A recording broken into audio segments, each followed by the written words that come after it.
तस्मादश्वा अजायन्त ये केचोभजादतः गावो हजज्ञिरे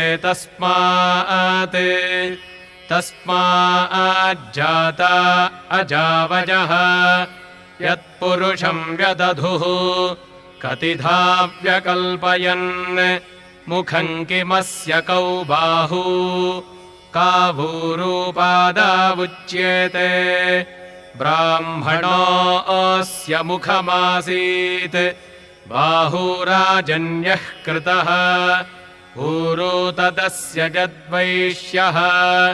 पद्भ्यागम् शूद्रो अजायत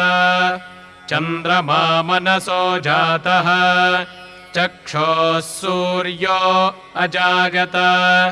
मुखादिन्द्रश्चाग्निश्च प्राणात्